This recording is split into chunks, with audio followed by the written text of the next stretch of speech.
That's our guest. We're calling Erik Steven to be our guest. Yeah, just proper intro. Hey, Erik, how's it going, buddy? Hey, how are you doing? Good. This is Serial and JC. How are you? Oh, great. Awesome. Hey, buddy, we're doing Serial. You didn't talk to Serial last time. Did you talk to Serial last time, or was it just me? I can't remember. It was just you last time. Yeah. Oh. Yeah, something. I think that was the day that the burner phone broke down on us. Some part of our system wasn't working, but hi, I'm Serial. Nice to meet you, Serial. I'm Erik. You too, Erik. How are you doing? So we didn't. We're doing an outside show, Erik, so that I can smoke cigarettes. So we're literally recording in the wind, but the phone's all hooked up. Everybody will be able to hear you. For those who don't know, Erik Steven is a Christian nerdcore rapper. Radio Ralph discovered him, I think, on the tweets. Did he find you on the tweets? Is that where? Yeah, it was a Tweeterverse. Yeah. Tweeterverse. And so anyway, but yeah, we had a great conversation. You came on the show, and and if I have to call you, well, I might have to call you from a different phone, dude. Let me see. Do you have? Is your phone got battery? No. Your phone's got no battery? No, I'm at like 2%. All right. Erik, just to let you know, JC's engineering the show tonight, and nothing's charged. So it's a super fun night. He's really stressed because, whatever. Hey, okay, so we want to promote your stuff. So I don't know how this phone situation is going to work, but you got a new album coming out, right? Yeah, on Friday, actually. It's Friday. It's coming out. Now, during the show at some point, can we play a song off of it? Yeah, definitely. Okay. I think I sent you guys a link. So I sent Ralph a link to download the album, an advanced copy of it. Oh, right. And so you feel free to play any. Is there song off of one that. in particular you're super proud of, or that really has like some meaning at this time? I really like All Things. It's called All Things. It's based around my favorite Bible verse, Philippians 4:13. It says, "I can do all things through Christ who strengthens me." And so I just I based this song around that. I really like that song. Not Your Rapper's Rapper is fun. It's got my boy High Tide on it, and also Glasses the MC from the Just His League, another nerdcore group in North Carolina. How many other? I just burned myself. How many other guys like you are there out there? We were talking about it last time, but there's only like 2 or 3, right? Yeah, I'm starting to find more. They're starting to come out of the woodwork now. Doing a little research, finding people. So yeah. Well, nerdcore is still on the up and ups. It's still a growing genre that is slowly being discovered by the masses. Correct? Yeah, I actually I got to meet MC Lars and Mega Ran the other night. That was pretty fun. Yeah, we had Mega Ran on the show before. He's a cool guy. Yeah, he's way cool. He was way cool. And I was wearing a Mega Man shirt. Oh, and right. so that's what.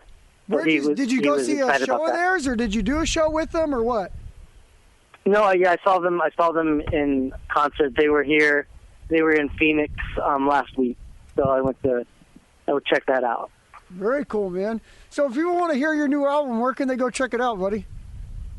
You can go to right now. It's for pre-order on iTunes, but on Friday you'll be able to find it anywhere: iTunes, Google Play, Amazon, Bandcamp. So it'll be all over the place. Can you get paid through Bandcamp? Like, I assume it's like yes. Or do you get paid just through the iTunes download? Like, the iTunes download gives you like what, 90 cents a download? But what do you get, like 1 penny per listen on Bandcamp? How's it work? You can sell directly. No, Bandcamp. Yeah, no, Bandcamp. You get if they buy the album, you get paid for it. But if you put a price on it, they pay for it. Yeah. Oh, so you can get a better cut from Bandcamp. Well, technically, you could Wu-Tang it, couldn't you? Like, this is a $10 million album, and all you have to do is sell one, right? Right. That's what I'm waiting for. I'm waiting for that $1 million payday. So yeah. Did you ever hear how they did that, Erik? That's a real thing. Yeah. Yeah. Yeah, I know. Yeah, I thought I heard about that. I mean, if anybody can do it, it's Wu-Tang. So, yeah. You know, there's a weird clause. So they sold the album. The guy that bought it was that a-hole who raised like AIDS medication to $10 million per pill. But there was a clause in the contract when they sold the album to him that if by chance Bill Murray were to break into the house and steal the album, they have to relinquish all rights to Bill Murray and cannot prosecute him for the theft. That's the rumor on the internet. No, that's the contract. That's the deal. So if Bill Murray manages to steal it, it's Bill Murray's album now. Yeah, so apparently that's the rumor mill on the intranet. But apparently, there's a clause in the contract that Bill Murray may break into your house and steal the only copy of that Wu-Tang album. Well, I hear that Bill Murray's a big Wu fan, so that's how it goes down sometimes. I can only name like three members of Wu-Tang. Sometimes. Wait. Sometimes Bill Murray just comes breaking through your house, stealing like some old Wu-Tang albums you have. Is a common occurrence. It's possible. It happens. It happens. I can't tell you the number. I can't tell you the number of times Bill Murray stole my Wu-Tang collection. So. He stole your Wu-Tang collection. Steve Zissou just got up in my house tonight and got Eric, my Wu-Tang. Eric, so people can go download on iTunes. Is it a full album? You got like 10 songs, 12 songs, 6 songs? What'd you do? There's 10 songs on the album. So it's pretty good. It's a pretty nice amount of songs there. Just wanted to go with 10 this time. I did make a bonus song also, but that was exclusively for people that pre-ordered the album. Did you do any rap songs about wrestlers? Wrestlers. I do reference wrestlers on this one. I don't have any that are like dedicated. Yeah, you don't have a Macho Man specific song. No. I am hereby requesting though, because he's my favorite of the guys in the past. If you could please do a Coco Beware song at some point in the future, I'd really appreciate that. Yeah. Oh, I'm actually writing a song right now called "Hustle, Loyalty, and Respect." About John Cena, basically. Maybe I'll throw that in there. I think you could do a little "Fly Like an Eagle." It's the Coco Beware song or something like that. Definitely switch gears a little bit. So yeah. Serial's got secondhand embarrassment over that one. What do you want to ask the guy? Because I want to tell him. I was going to see, so are you a rapper? Because I'm not familiar with the previous interview. He's a nerdcore. He's a Christian nerdcore rapper. Oh, I know that part. But do you produce your own music? Are you also the artist behind the beats and everything about it? Oh, that's a good question. Yeah, you do the beats? Oh no, I buy my beats from different producers. Okay. Where do you get, like online, or do you have people that you're like buddies with or something? Both. Okay.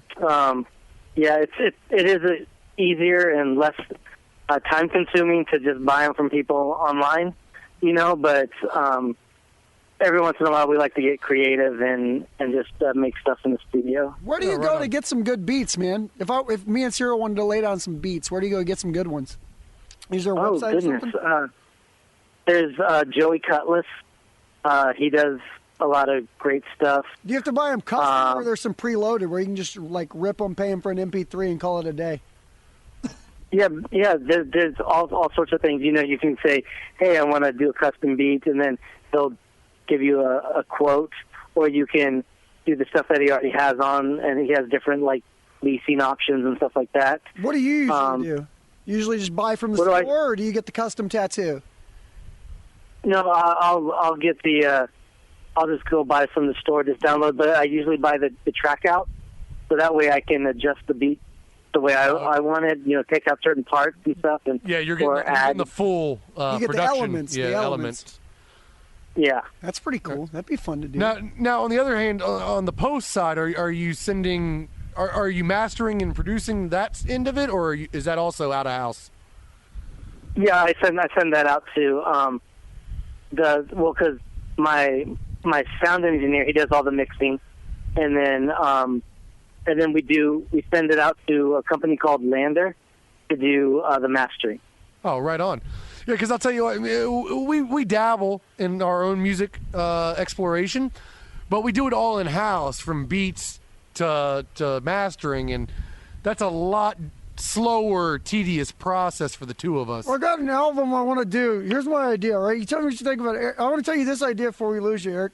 So my idea, you do nerdcore, and you do a subgenre of nerdcore, Christian nerdcore. I want to invent a style of music. I want to invent a subgenre of nerdcore called Sandlercore, okay? And I want to do all songs only about Adam Sandler movies. That's like one album. That's all I want to do. The dude's got 400 movies coming out on Netflix next year. No. I'm just gonna do. You want to do a concept album? I want to do Sandler. I want to start a new genre of nothing but music about Adam Sandler. Like you could have a "You Could Do It" song. You can have a Zohan song. You can have a Hotel Transylvania song if you really want to get out there. Named half the album. So then would the song get progressively worse then? As it went on. hey, hold on a minute. You're talking about the modern William Shakespeare, sir. You watch out what you say about the great Adam Sandler. I'm waiting. I know the date. April 14th is when the next Adam Sandler movie comes out on Netflix. And I've got like a calendar like it's Christmas. And I cross it out every day. And I'm like one day closer to my new Sandler fix. I love that, man. Progressively worse. You, sir, that's a sacrilege what you just said. I think that's the word you were looking for. Is correct. He's correct. So you're gonna defend Jack and Jill then? No, don't Al Pacino's greatest performance ever? Am I going to defend the greatest Al Pacino performance of all time? Yes, I will. I will defend that. Also, he saved Katie Holmes from Scientology with that movie, so there's like a bonus points. Well, what? Wasn't Katie Holmes the wife in that? Wasn't Katie Holmes she was. I think Adam Sandler was. No, Adam Sandler was the sister. He was Jack and the sister. But how Jill. did it save her from Katie Holmes, Scientology? That was her first post-Scientology movie, man. He rescued her from the hole that Tom Cruise had her buried in and gave her a career again. Just listen to me. I'm telling you right now. Come do the film, and I'll protect you from all the Scientologists. A whoopity-doo! A scoopity-droppity-boopity! It saved her. Jack and Jill saved Katie Holmes from Scientology, Yes. is what you're telling me. So that's bonus points. Jack and Jill saved Katie Holmes from a cult, and Al Pacino's greatest performance of all time. So yes, I will. I actually will defend Jack and Jill. Okay, here's the question, Eric. I get everybody can make fun of it and say it's a bad movie. Tell me you didn't laugh in Jack and Jill. At times, maybe you were embarrassed that you were laughing. I didn't laugh. I can agree with you. We were. I scoffed. I will tell you, I scoffed. I was sitting there. I was sad. I wanted to leave. You know, now don't get me wrong. I love a lot of Adam Sandler's movies. That one was not. Even the Al Pacino scenes didn't make you laugh.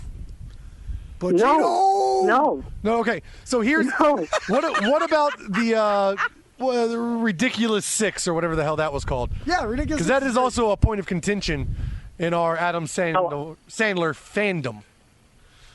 I haven't seen that one. That was on Netflix, right? Yeah, Netflix exclusive. That was That was the first of Adam Sandler's Netflix career. What do you call it? Where it's a new phase of your career? His period, like a blue period. That's during his Netflix period.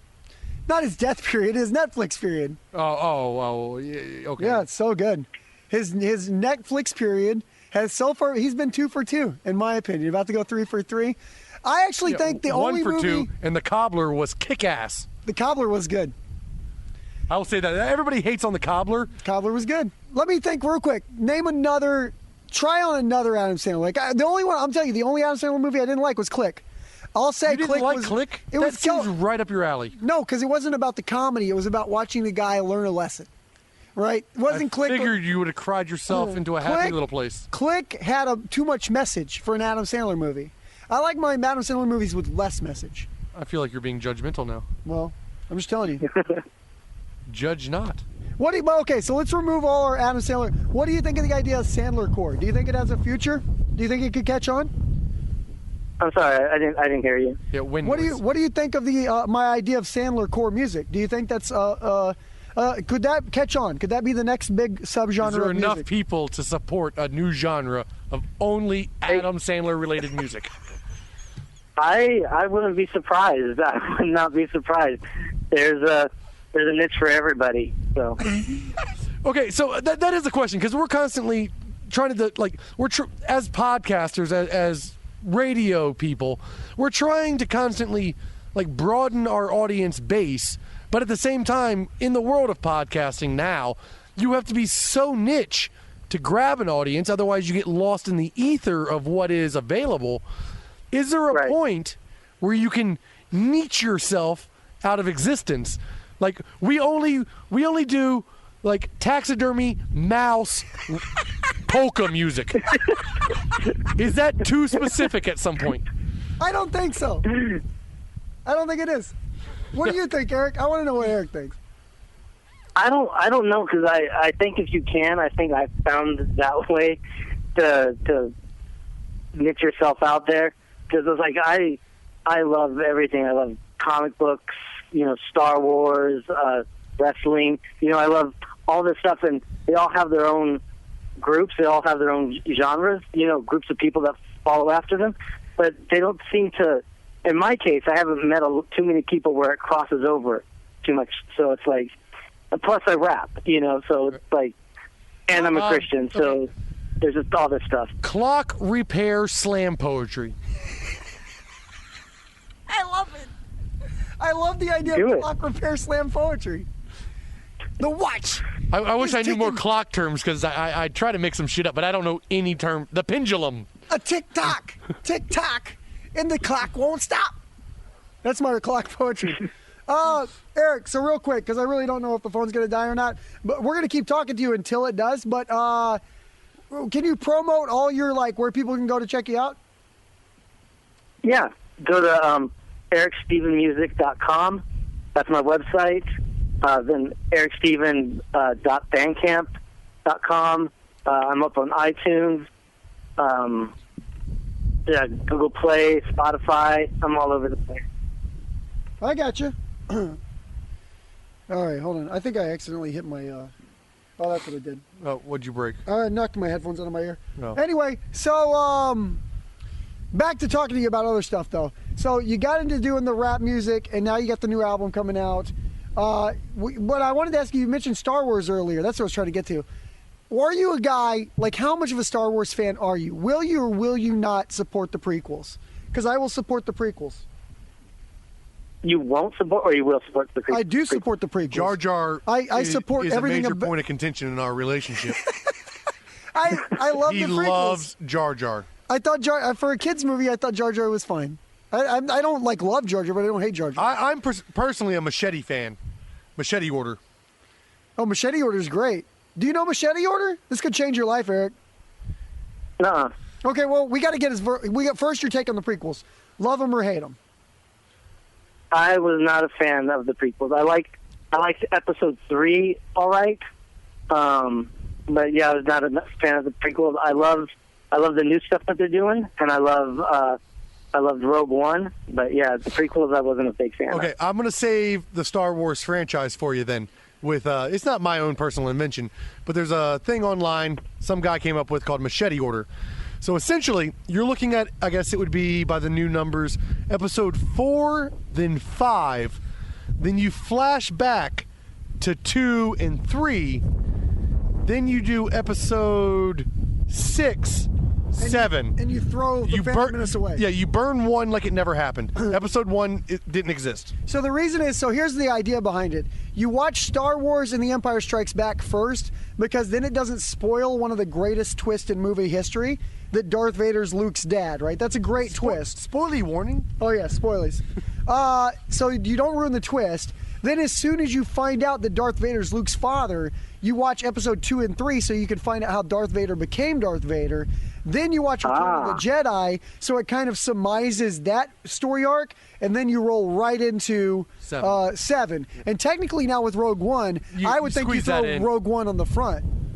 I haven't seen Rogue One, so I can't tell you what's in it. Rogue One's kind of a prequel to the Star Wars. Well, yeah, I know the gist 4. of it. It's how we got the plans. Yeah. I just don't know where that would fit in the Machete Order, and I don't know the little intricacies of it because I'm waiting until next Tuesday to see it. And technically, because they call it a standalone film, you could just scrap it from the order altogether. But truthfully, in my viewpoint, like the Christmas movie. Well, yeah, exactly. You got to watch the Christmas movie before Episode 7 or the upcoming Han Solo movie. But in my opinion, because Rogue One, I thought it was a saga film. I would consider it a saga film. Did you think that, Eric, or would you not think that? Yeah, it felt like It felt like episode 3.5. That's Yeah. what it felt like. Yeah, it's a saga film. Yeah. So that's what I would do. So you I'd start watch with Rogue One, Episode 4, Episode 5, then 2 and 3, then Return of the Jedi, then the new one. Then 7. That's how I would do it. Well, no, and then Christmas movie, episode 7. You want to do Christmas movie? You got to put Christmas movie in there. If you're going to do Christmas movie, you got to do the Ewok movies. Well, the Ewoks, those are the only ones you can truly say are separate I don't films. think you can say. I think No. if you're going to put the Christmas movie in, you got to put the Ewok movie in. But- B. Arthur is in the Christmas movie. But the only B. thing- Arthur is in the Christmas movie. Christmas movie exists. Now, the problem with throwing the Ewok films in is that they are entirely different, but the only tying factor together is is Warwick that, Davis. Yeah, is Warwick Davis. So we know it has to happen within the realm of the lifetime of episode 6. But where does it fit in? Okay, here's another thing. So, Eric, you remember like 15 minutes ago, 20 minutes ago, I told you I was on 1% battery?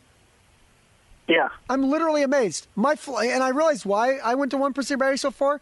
I didn't know it, but I set my phone down when we came out here. My flashlight is still on my phone, and I'm on 1% battery. But don't Why touch don't you it. turn your flashlight off? Because I think if I touch anything, it all That's falls not how apart. technology works. Okay, watch. Eric, we're about to lose you because he's touching things. Oh, there. Okay. He's touching things, and you're going to disappear. Okay, you got the flashlight off. I just saved another 10 minutes of your battery. Nope, he's gone. I hate the fact that just happened. I told you that was going to happen. Now you're going to feel vindicated by me turning off the flashlight. I It would have kind of told happened- him bye, though, right? It would have happened regardless.